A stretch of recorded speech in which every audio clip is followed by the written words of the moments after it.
Welcome to Taxidermy Truths, where we discuss the ins and outs of not only the taxidermy process, but the influences on the hunting community as a whole. With over 25 years in the wildlife and taxidermy industry, I host open conversations with artists, experts, and industry giants. From sustainable utilization to shipping rates, we dig into the reality of the experience after the safari and hear real stories worth remembering. Hi there, my name is Douglas Cocroft and welcome back to Taxidermy Truths. Have you ever thought why, when you look at a beautiful piece of taxidermy on your wall, that all of these emotions and memories and all the experiences come flooding back? Have you ever considered why that is? So, after doing a bit of research into the health benefits of hunting, I thought it would be appropriate to discuss the healthy benefits of hunting and health in hunting, so to speak. So, on a scientific level, when we spend time outdoors, in the sun, we're getting free vitamin D. So think of all the money it's going to save you in these over-the-counter vitamins, when in actual fact, whilst hunting and being outdoors, you're getting free vitamin D. There's not much that's free in the world today, so I'll take that one. Your free vitamin D increases your immune system. It builds it up. It improves gut health, which in recent studies has shown that the gut is the new brain of the human body, that it controls our well-being.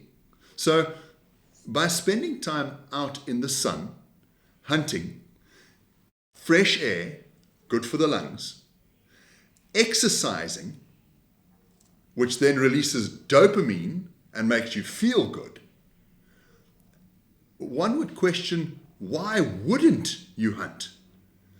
And that in turn is the reason that when you look at taxidermy today, the good memories come flooding back, because your body can remember those dopamine spikes, those feel-good chemicals in your system that made that experience such an incredible one. So let's look at the physical health aspects of hunting. To hunt, you have to walk and stalk. But in stalking, you have to be quiet. And being quiet means you have to tread carefully. Your movements are controlled. They are sometimes slow. But anyone who's been on the track of a buffalo, a kudu, any animal for that matter, for a lengthened period of time, will be able to tell you that it is physically a great form of exercise. I've spent a lot of time doing various sports, from cycling, mountain biking, triathlons, trail running.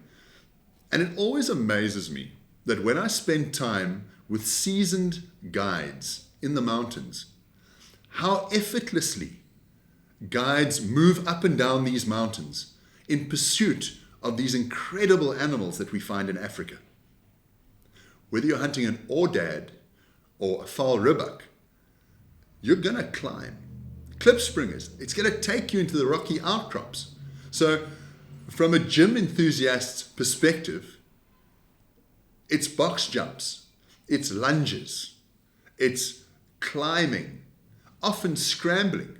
You carry your rifle.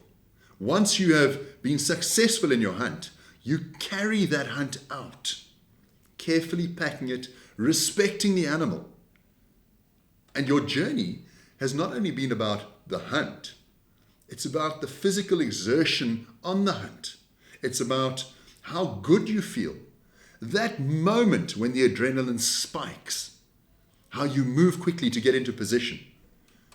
After the shot is pulled, that sudden dopamine rush, that after all the hard work, you're now in a position where you've achieved your goal. But the work's not over. So from a physical health perspective, hunting is great exercise. You're walking, you're thinking, you're breathing in air, and you are present in the moment. So being present in the moment is important. In today's society, and I find it in my own personal life, you're distracted by mobile phones, computers, devices all around. There's now scientific linear studies that prove that your mental health and wellness can be managed. And one of the best ways is to get away from screens, away from technology. If you look at the time you spend hunting, it's present time. Your mental health is impacted by taking this time in nature to listen, to feel, to be connected to your environment. It's not an instant gratification where you flip through a reel like you do on a social media. It's slow. It's delayed gratification, which builds up your appreciation and, again, makes you part of the experience and present. Hunting with a family member. I can give you a great example. I hunted a fallow deer last year. It was a phenomenal hunt. The rut was thick. There were fallow deer stags everywhere. And I took my middle daughter with me on the hunt. It was the first time she'd come on a hunt with me in pursuit of what was a trophy animal. We hunted hard. 3 days of long hours, early mornings, walking, moving through rivers where we'd be cold and wet, waiting for animals to move. I was present with my daughter the whole time, and she was present with me.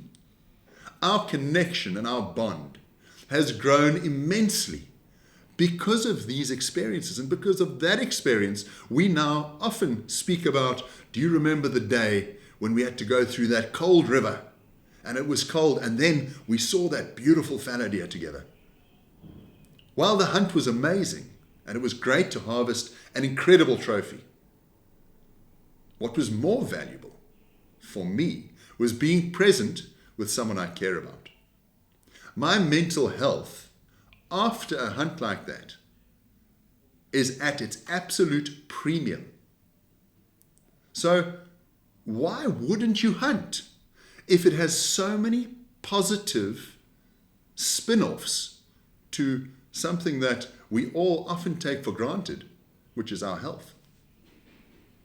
So our mental health is affected. Our physical health is affected. Our emotional health is affected. We have this spike in dopamine and endorphins, our adrenaline. It feels good to be alive.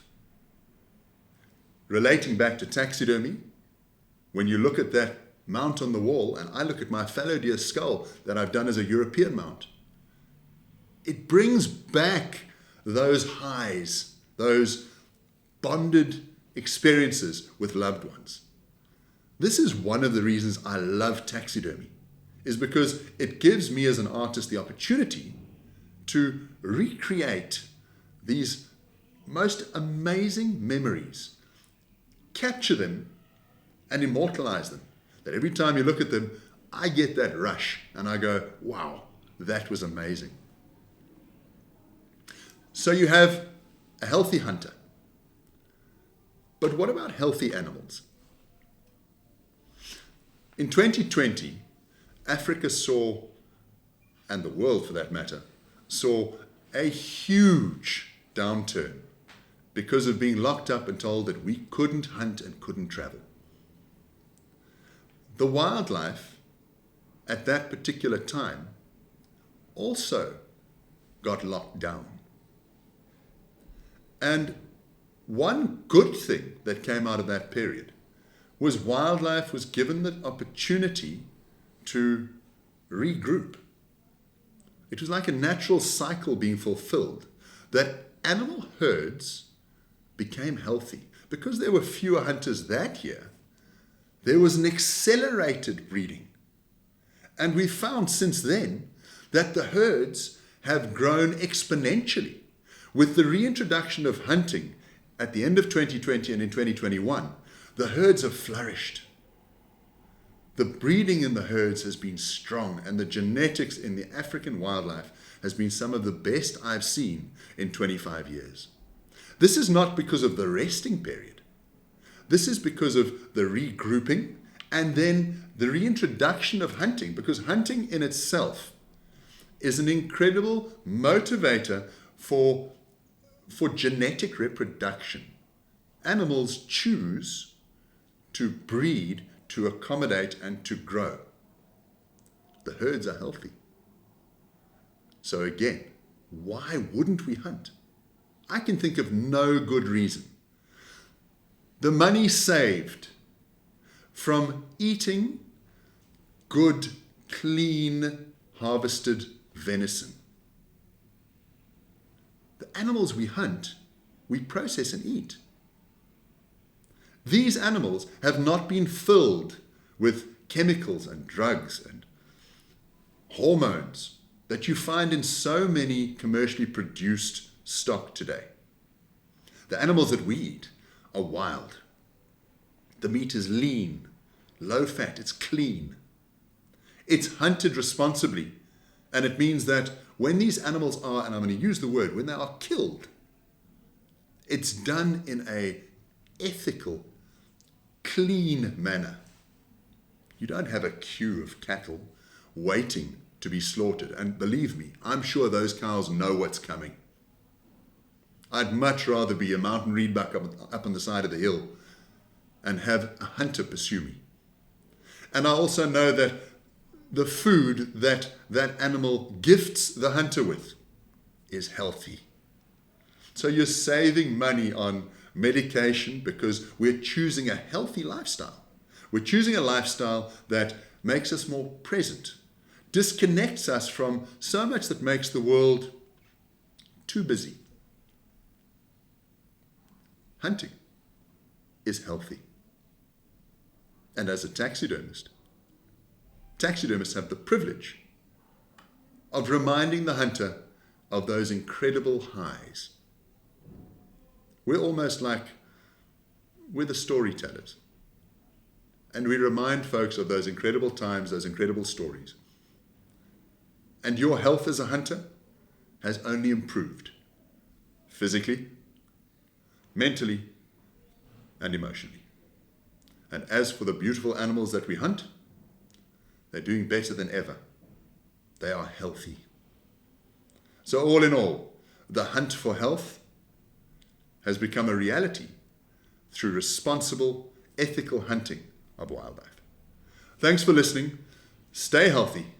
Enjoy your hunting. And as always, I appreciate the opportunity to chat to you about some of the taxidermy truths.